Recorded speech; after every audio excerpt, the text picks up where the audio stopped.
Bismillahirrahmanirrahim. Assalamualaikum warahmatullahi wabarakatuh. Baiklah, hari ini kita akan membahas bab 5 atau pertemuan ke-6 kita yang berjudul eliminasi transaksi antara entitas induk dan entitas anak. Jadi pada pertemuan kali ini seperti biasa kalau pertemuannya lewat YouTube itu kalian catat. Kemudian nanti catatannya silakan dikumpulkan ke ketua kelas. Jadi setiap kelas kumpulkannya di ketua kelas dan ketua kelas nanti akan email ke ibu di hari yang sudah ditentukan. Oke. Seperti biasa ibu akan fotokan full bukunya. Jadi untuk kalian yang belum berkesempatan untuk membeli buku yang ori, tidak perlu membeli buku yang bajakan ya. Tidak perlu memaksakan diri beli karena bukunya akan ibu fotoin. Oke. Kita langsung ke eliminasi transaksi antara entitas induk dan entitas anak. Oh iya, tugasnya ditulis seperti biasa, ditulis catatan tangan minimal 2 lembar bolak-balik. Usahakan mengerjakan langsung mendengar dari video, tidak usah menyalin dari teman yang lain karena untuk latihan ujian mid mendatang insya Allah.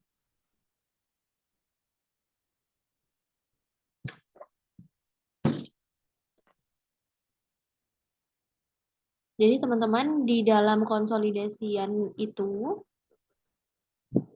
memungkinkan terjadinya transaksi antara siapa? Antara entitas induk dan entitas anak.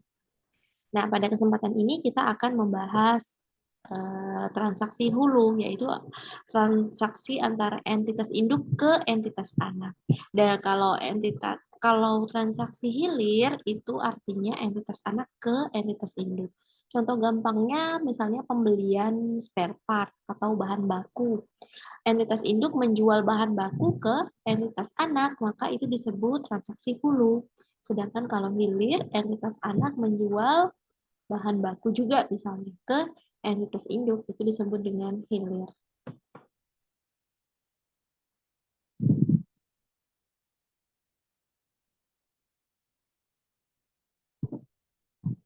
Secara gampangnya seperti itu. Lalu bagaimana apabila entitas anak dan induknya itu bertransaksi? Bagaimana cara mengatasinya?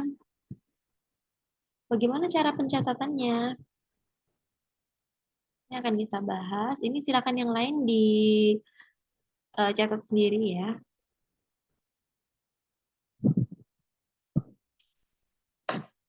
Sendiri untuk pengayaan materi. Oke, langsung saja kita ke contoh 5.1, dampak terhadap pencatatan entitas induk dan jurnal eliminasi. Jadi ini adalah gambaran komprehensif dari dampak transaksi jual beli persediaan yang terjadi di antara entitas induk ke entitas anak atau transaksi hulu. Nah, contohnya PT Palapa memiliki 100% saham PT Samudra atau PTS. Artinya di sini PT Palapa, PTP itu sebagai entitas induk. Dan entitas anaknya adalah PT Samudra, memiliki saham 100%.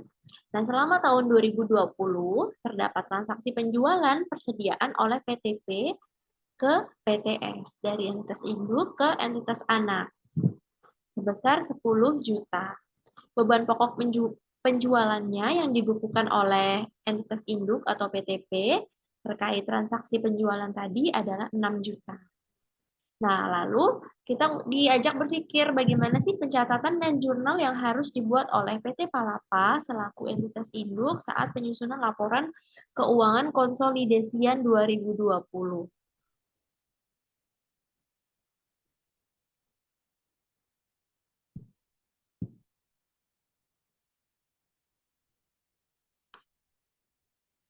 Oke, jadi pada soal ini akan ada 3 skenario yang akan kita bahas insya Allah.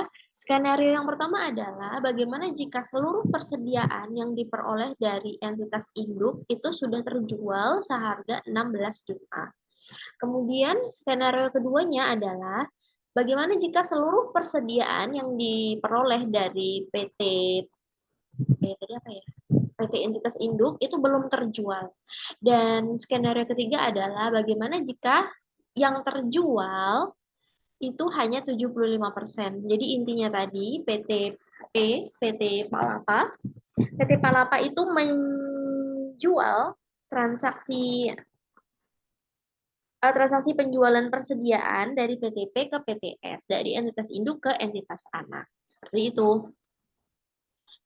Skenario yang pertama adalah seluruh persediaan yang diperoleh dari PTP telah terjual seharga 16 juta. Oke, kita bahas skenario ini dulu. Ini kita bahas PT Palapa dulu.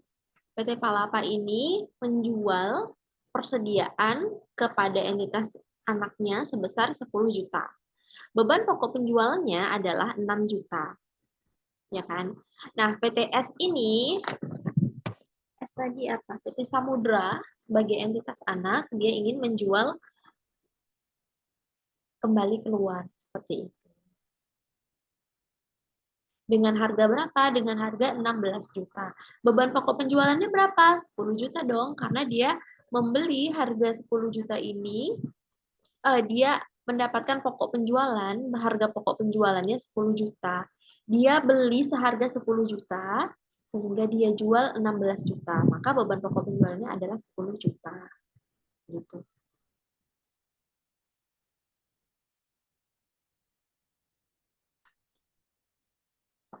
Nah, dari sini teman-teman, terkait penjualan ke entitas anak, PTP selaku entitas induk itu tentunya akan melaporkan keuntungan sebesar 4 juta. 4 juta itu dapat dari mana? Dia akan menjual seharga 10 juta, sedangkan beban pokok penjualannya 6 juta. Artinya dia dapat keuntungan 4 juta dari penjualan persediaan ke entitas anak. Keuntungan tadi itu udah terrealisasi karena apa? Karena persediaan yang diperoleh dari bentar minum dulu.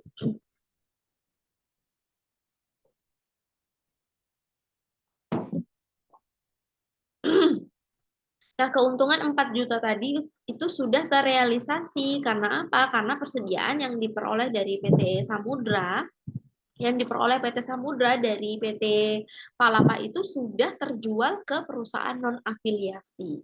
Ya, oke, Ibu ulangi lagi. Skenario pertama adalah seluruh persediaan yang diperoleh dari PT P telah terjual seharga 16 juta. Ingat tadi PTP ngejual ke PTS seharga 10 juta. Tapi PTS ngejual lagi keluar afiliasi, keluar dari perusahaan mereka ini, artinya tidak tersangkut entitas induk atau entitas anak, artinya dijual ke orang lain seharga 16 juta. Nah, di sini kita akan menghitung pendapatan berapa sih yang dicatat oleh entitas induk atau PTP. PTP itu tadi menjual seharga 10 juta kan ke PTS. Nah, beban pokok penjualannya berapa? 6 juta. Artinya, keuntungannya adalah selisih dari penjualan dikurangi beban pokok penjualan. Dapatlah 4 juta total pendapatannya. Keuntungan ini sudah terrealisasi karena apa? Karena skenario-nya tadi persediaan yang diperoleh dari PTP sudah terjual ke afiliasi lain. Sudah terjual ke perusahaan non-afiliasinya mereka. Nah, karena PTS sebagai entitas induk ini sudah berhasil menjual keluar non-afiliasi, artinya di sini tidak ada jurnal yang dibuat oleh PT Palapa terkait penangguhan keuntungan transaksi hulu. Jadi teman-teman,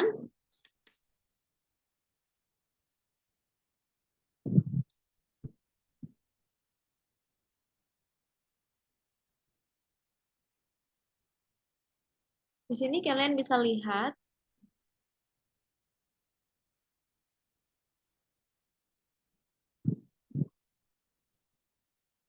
dalam transaksi hulu ini yang barusan kita bahas, itu tentunya mengakibatkan pengakuan penjualan sebesar 10 juta dong oleh PT Palapa. karena dia yang menjual seharga itu, dan beban pokok penjualannya sebesar 6 juta oleh PT Palapa. Nah, PTS ini juga membukukan penjualan sebesar berapa? Dia ngejual keluar berapa tadi? 16 juta kan? Dan beban pokok penjualan senilai 10 juta. Artinya dia tuh ngedapatin barang itu tuh seharga 10 juta kan dari entitas induk. Nah, dia ngejual lagi seharga 16 juta gitu. Nah, akun penjualan milik PT Palapa dan beban pokok penjualan milik PT Samudra itu harus dieliminasi. Karena apa? Karena transaksi penjualan yang tadi, yang seharga 10 juta tadi terjadi di dalam afiliasi atau di dalam entitasnya sendiri. Seperti yang sudah Ibu sampaikan sebelum-sebelumnya, bahwa kalau tidak dieliminasi akan terjadi double entry. Gitu. Apa yang perlu dieliminasi? Akun penjualan milik PT Palapa dan beban pokok penjualan milik PT Samudra. Sehingga jurnalnya adalah seperti ini, teman-teman, mengeliminasi penjualan persediaan antara PTP dan PTS seharga 10 juta. Senilai 10 juta.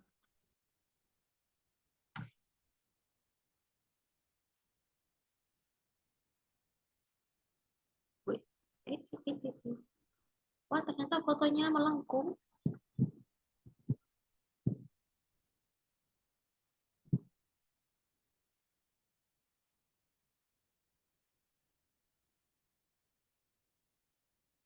Oke.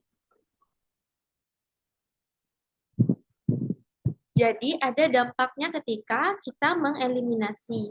Dampak jurnal eliminasi skenario 1, yaitu skenario seluruh persediaan yang diperoleh dari PTP sudah terjual seharga 16 juta. Ini kita bisa lihat dalam tabel ini. Jadi PTP sebagai entitas induk, PTS sebagai entitas anak. Penjualannya PTP ke PTS itu 10 juta, PTS ke luar itu 16 juta.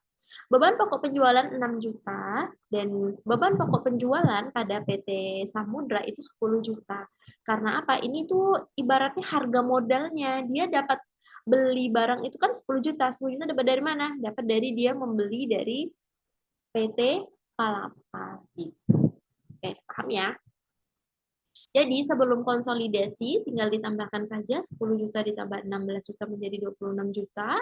Begitu juga dengan beban pokok penjualan 6 juta ditambah 10 juta. Jadi penjualan dan beban pokok penjualan tinggal ditambahkan saja antara entitas induk dan anaknya, karena ini sebelum konsolidasi. Lalu kemudian dieliminasi. Ingat yang dieliminasi tadi apa? Yang dieliminasi adalah akun penjualan milik PTP dan beban pokok penjualan milik PT Samudra. Kenapa dieliminasi? Karena penjualan tadi terjadi dalam satu entitas. Karena dalam konsep konsolidasian tidak boleh berinvestasi, tidak ada ya, tidak diakui kalau dia berinvestasi, kalau dia bertransaksi di satu perusahaannya sendiri. Oke, yang dieliminasi adalah penjualan pada PTP 10 juta dan beban pokok penjualan pada PTS 10 juta. Sehingga konsolidasinya dapatnya begini. 26 juta dikurangi 10 juta dapatnya 16 juta, begitu juga yang ini 6 juta dapat dari 16 dikurangi 10 juta. Kalau kurang paham, tolong diulang lagi saja, dan kalau misalnya udah diulang-ulang tapi belum paham juga, boleh banget tanya di grup. Berikutnya kita masuk ke skenario kedua, yaitu seluruh persediaan belum terjual. Oke, Ibu ulangi lagi tadi, kasusnya adalah PTP sebagai entitas induk menjual persediaan ke PT S sebagai entitas anak. Tetapi sampai akhir periode ini barang nggak laku-laku dijual ke PTS, dijual oleh PTS. Artinya barangnya masih ada di PTS dong. PTS belum mampu menjual keluar perusahaan non afiliasi. Nah itu bagaimana caranya? Oke, kita ulang. Persediaan yang dipunyai oleh PTP itu 6 juta penjualannya, artinya PTP menjual ke PTS sebesar 10 juta, beban pokok penjualannya 6 juta, dan dia mendapatkan margin keuntungan sebesar 4 juta. Gitu ya. Nah, ini persediaannya adalah 10 juta, penjualannya belum dapat karena belum terjual. Persediaannya kenapa 10 juta, Bu? Iya, karena dia mendapatkan barang itu seharga 10 juta. Seharga penjualannya PTP. Lalu, Bu, apa yang terjadi? Bagaimana cara membuat jurnalnya, menjurnalkannya? Nah, di sini teman-teman, keuntungan atas penjualan yang dibukukan oleh PTP selaku entitas anak itu 4 juta belum terrealisasikan. Karena apa? Karena PTS belum berhasil menjual ke perusahaan luar non-afiliasi. Karena hingga akhir periode persediaan tersebut masih dimiliki oleh PTS, nah, jadi PTP sebagai entitas induk harus mencatat penangguhan keuntungan atas penjualan tadi menggunakan jurnal. Ceritanya PTP ini sudah mengakui pendapatannya sebesar 4 juta. Tapi di akhir periode si anak ini belum mampu ngejual keluar. Nah, jadi si entitas induknya harus mencatat keuntungan yang belum terrealisasi sebesar 4 juta. Itu.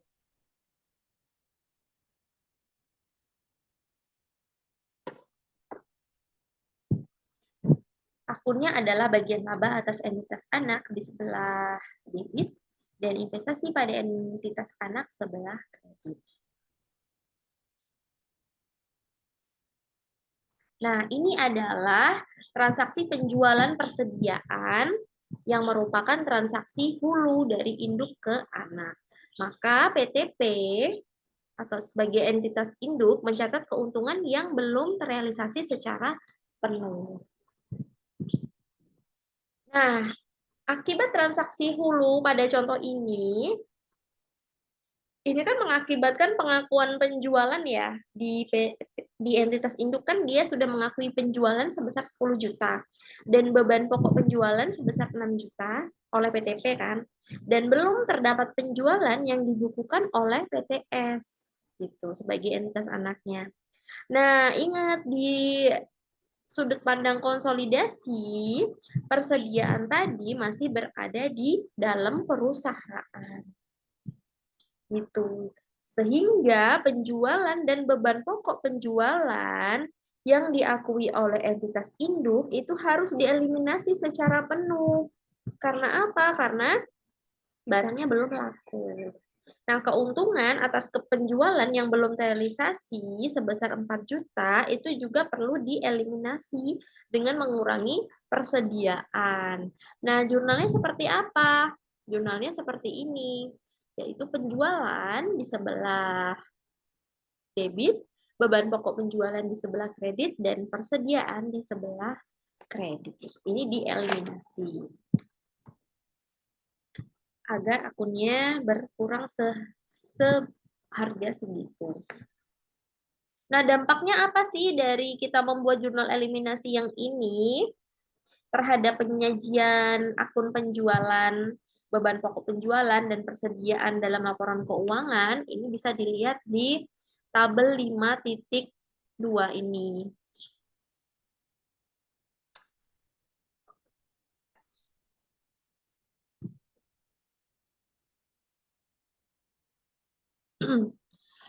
Ingat, ini adalah skenario 2 di mana PTS belum mampu menjual kembali ke perusahaan di luar non-afiliasi. Jadi PTP sudah mencatat penjualan sebesar 10 juta kan, karena dia sudah berhasil menjual ke PTS. Nah, beban pokok penjualan milik PTP adalah 6 juta. PTS karena dia belum berhasil menjual, maka di sini 0. Tapi persediaannya masih ada 10 juta karena dia belum menjual kan, sehingga penjualannya 0, beban pokok penjualannya nggak ada karena belum terjadi penjualan. Sehingga untuk laporan sebelum konsolidasi ini tinggal ditambah saja 10 juta, 6 juta, dan 10 juta. Nah, di sini yang menarik eliminasi. Kenapa ini dieliminasi? Ibu ulangin lagi, karena PTS belum mampu menjual ke luar perusahaan non-afiliasi, sehingga perlu dieliminasi. Kalau enggak, dia bakal double entry. Kemudian yang ini juga dieliminasi, beban pokok penjualannya sebesar 6 juta. Gitu. Nah, persediaan ini perlu dicatat 4 juta. Kenapa? Karena ini adalah penjualan atau keuntungan yang harusnya didapat oleh PTP ketika menjual ke PTS kan. Ini selisih 10 juta dan 6 juta. Artinya dia PTP ini ketika menjual ke PTS dia mendapatkan keuntungan 4 juta. Tetapi karena PTS ini belum menjual keluar, nah, artinya dia belum dapat untung, keuntungannya ditangguhkan. Karena ketika dia menjual ke perusahaan entitas anaknya sendiri, itu menurut kacamata konsolidasi belum berhasil menjual, karena ke anaknya sendiri, ke perusahaannya dia sendiri, gitu, belum keluar kemana-mana barangnya. Artinya masih berkecimpung di satu lingkaran atau afiliasi yang sama, sehingga belum diakui sebagai pendapatan. Sehingga konsolidasinya persediaan dikurangi, sebelum konsolidasi dikurangi dengan 4 juta pendapatan yang ditangguhkan, sehingga didapatlah 6 juta di laporan konsolidasian. Oke, lanjut ke skenario ketiga, sebagian persediaan terjual. Ibu ulangi lagi tadi konsepnya, PTP menjual persediaan ke PTS seharga 10 juta. Nah, beban pokok penjualannya yang dipunyai oleh PTP seharga 6 juta. Artinya, PTP akan mendapatkan keuntungan 4 juta dari penjualan entitas induk ke entitas anak. Nah, PTS ini, kalau yang di contoh satu tadi itu sudah menjual 100%, tetapi bagaimana jika dia hanya mampu menjual 75% saja keluar? Gitu. Oke, harusnya dia kan kalau menjual 100% itu dia dapat 16 juta. Karena dia hanya mampu menjual 75% saja, maka 75% dari 16 juta adalah 12 juta. Dan beban pokok penjualannya baru 7.500. 7.500 dapat dari mana? 75% dikali 10 juta. Beban pokok penjualan dia kan aslinya 10 juta kalau dilihat di skenario satu kan. Tapi karena baru terjual 75%, maka di sini 75.000. Sorry, 7.500. Persediaannya sisa berapa? Sisa 2.500.000.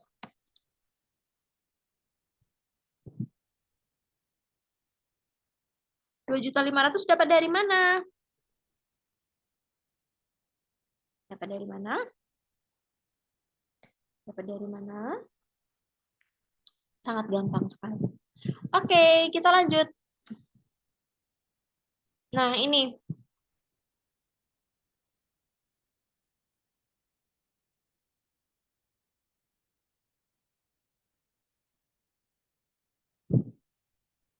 Oleh karena persediaan yang diperoleh dari PTP baru 75% yang terjual, maka terdapat keuntungan penjualan yang belum terrealisasi. Nah, besarnya keuntungan penjualan yang belum terrealisasi itu adalah sebesar 1 juta. Ya, paham ya maksudnya ya? Harusnya nih PTP ini kan mendapatkan keuntungan 4 juta kan dari penjualan yang dilakukan. Kalau 4 juta ini bakalan terrealisasi kalau seandainya jikalau PTS sudah mampu menjual 100% ke perusahaan lain yang non-afiliasi. Tapi karena PT ini baru menjual 75%, artinya ada 25% yang belum terrealisasi dari 4 jutanya tadi. Gitu. Sehingga didapatlah 1 juta penjualan yang belum terrealisasi. 25% dapat dari mana? Ya 100% dikurangi 75%. Artinya 75% yang sudah terrealisasi, sisa 25% yang lagi belum terrealisasi. Sehingga yang belum terrealisasi itu kita buatkanlah jurnal yang mencatat keuntungan yang belum terrealisasi sebesar 1 juta. Kalau nggak paham, tolong diulangin lagi ya.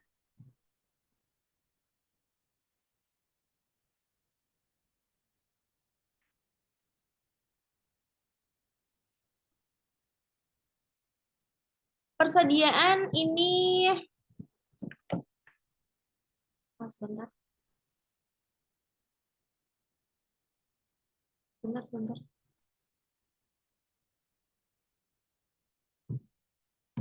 Oke, lanjut.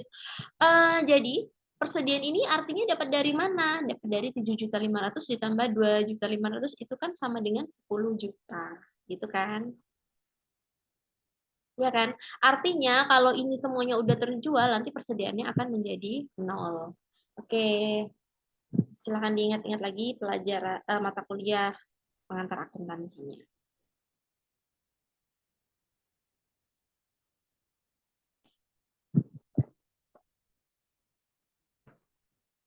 Nah, transaksi hulu barusan yang kita bahas barusan itu mengakibatkan pengakuan penjualan sebesar 10 juta dong di PT P. Apa sih tadi P? Palapa ya? Di PT Palapa dia mencatat atau mengakui penjualan sebesar 10 juta dan beban pokok penjualannya sebesar 6 juta. Nah, PTS juga mengakui penjualannya senilai 12 juta saja. Harusnya kan dia mengakui 16 juta kalau dia berhasil menjual 100%. Tapi karena dia hanya berhasil menjual 75%, artinya PTS mengakui penjualan senilai 12 juta saja. Dan beban pokok penjualannya itu 7.500.000. 7.500.000 dapat dari mana? 75% dari 10 juta. Nah, eliminasi ini dibuat atas akun penjualan yang dilaporkan oleh PT Palapa, yaitu sebesar 10 juta. Ini adalah transaksinya PT Palapa, karena dari awal kita memang hanya membahas entitas induk saja ya. Kita hanya membahas jurnal yang dicatat oleh entitas induk. Jadi penjualan yang didapat penjualan oleh PTP itu sebesar 10 juta, beban pokok penjualannya 9 juta, persediaannya sisa 1 juta. Ini adalah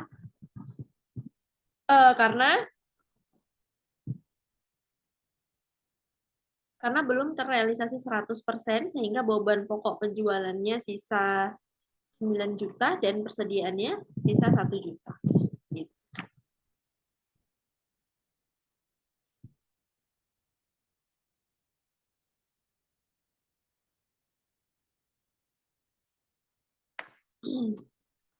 Berikutnya tabel 5.3.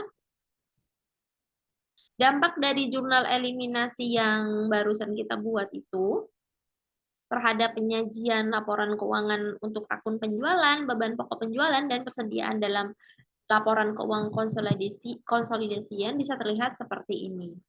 Sebentar.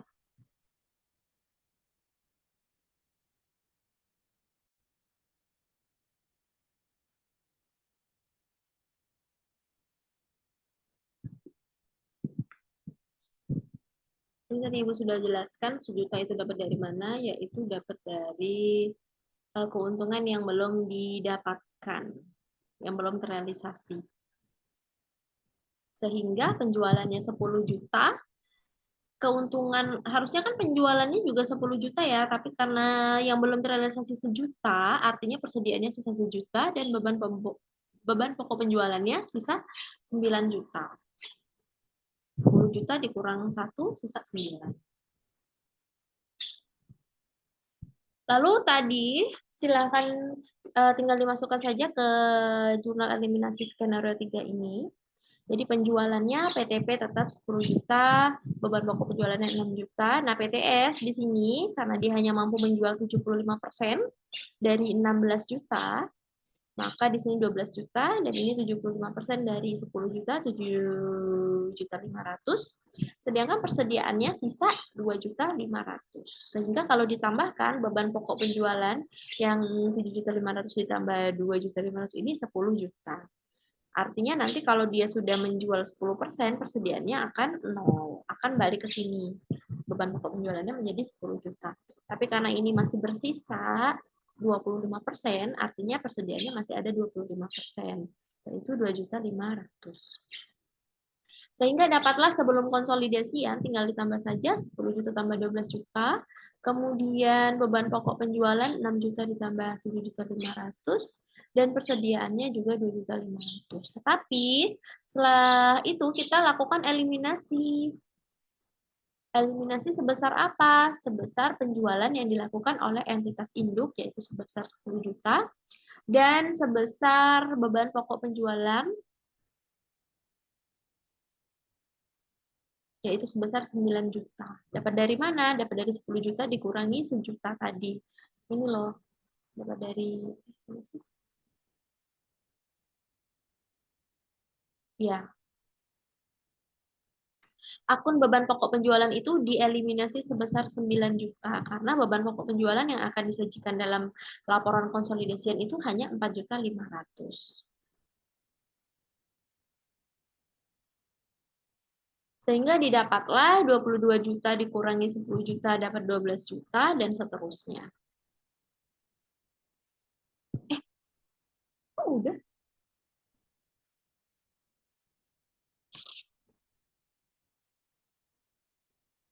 Oke, ini adalah transaksi hulu yang harus kalian pahami benar-benar ya. Oke, terima kasih. Assalamualaikum warahmatullahi wabarakatuh.